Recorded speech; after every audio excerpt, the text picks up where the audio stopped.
Hi, welcome to Road Culture. I'm your host, Kevin Isley. Today we're going to talk about Mare del Mont, the behemoth climb out of Girona.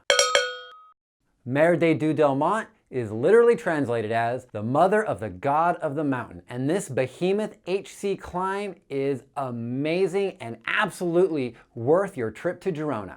The name comes from the monastery that sits at the top of the mountain. Starting in Old Girona, this is a 78-mile ride with 6,500 vertical feet of climbing. The average gradient on this ride is 5.4%, but don't be fooled by that. There are a lot of steep pitches from 10% to 14% to 18%.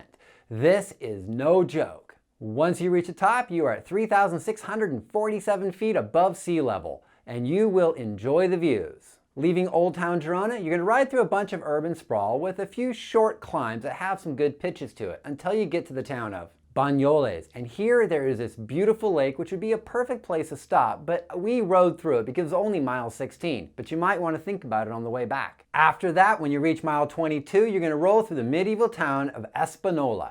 This is absolutely a gorgeous town. After a short climb, you're going to descend right into the town, and it's just really beautiful, these rolling country roads, these green fields, and you feel a lot less like you're in an urban environment. After Banyoles, it is a rolling hill kind of area with lots of green pastures and fields. It is absolutely stunning. It is absolutely gorgeous. It is absolutely a cyclist's dream riding through here. It's not very hard. It's a good time to talk to your friends about what you are about to do. Once you hit mile 26, you're going to come across N260, which is a major thoroughfare back to Girona. We were so excited about getting to the climb that we forgot to stop in that town. But luckily at N26, there's a gas station where you can refuel. And I recommend refueling here. You will need some salt, you will need some sugar, and you will need some caffeine before you start to climb, because there is nothing after this gas station. After you cross Route N260, you will reach the town of Cabanelles. And after that, it's 11 miles of climbing up to the top. The climb meanders about, going up mostly and then down a little bit, around a couple of good turns, and it is in a mostly forested area with a few breaks to show you the views below, so you can actually see how much climbing you're doing while you're enjoying this ride. As you climb higher, the road gets more serpentine, more densely wooded for a while, and it is absolutely an amazing bike ride. There are some beautiful straightaways, but these straightaways do have some serious pitches. There are many, many switchbacks as you go up, and each one of those has a serious pitch. But there are some flats and a couple of descents that will help you rest as you continue climbing this behemoth. The climb is so famous that you will have time to meet other people climbing it from all over the world, like I did right here. And in fact, he rented his bike at Eat Sleep Cycle. How do I know? He had the exact same Factor 02 as I did. And he was a really nice guy from England, and we talked for a little while. And yeah, I did tell him about my channel, and hopefully he subscribed, and hopefully he's watching this video. With every turn on this climb comes a new adventure, something new to look at, and it's almost easy to miss the monastery, Saint Laurent.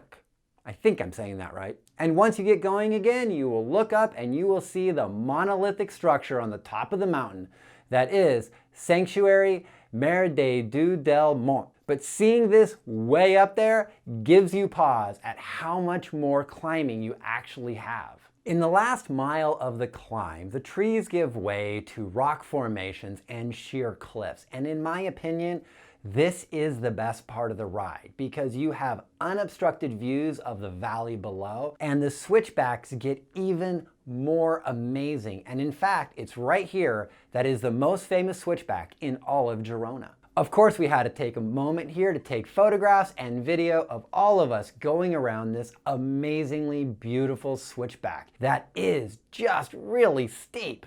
But from here, with every pedal stroke and every ounce of energy you're giving to this climb, the views of the valley below are incredibly rewarding and let you know just how awesome you really are. And in the last half mile of the climb, you're gonna go between these rock formations that are absolutely stunning. They are amazing to be a part of, to look at, to see the valley floor so far below. And then once you summit the climb, you are at the sanctuary Mare del Mont. It is a hard name to say. I'm sorry if I'm going too slow with this. From this vantage point, you look off and you see the Pyrenees. They are snow-capped and absolutely beautiful. And beyond the Pyrenees is the country of Andorra. And I've never been so close to Andorra, and I really enjoyed it. The monastery has a cafe to refresh, and they have a pretty good espresso and some good pastries to eat. After that, go to the roof of it, and there is a rock formation that you can walk out onto and take that Instagrammable picture that says, I did it, I conquered this massive HC climb. Group photos are also really fun up here as well. After drinking your espresso, eating a pastry, meeting new people, and taking all of your amazing photographs from the mountain that you just conquered, you will begin the descent.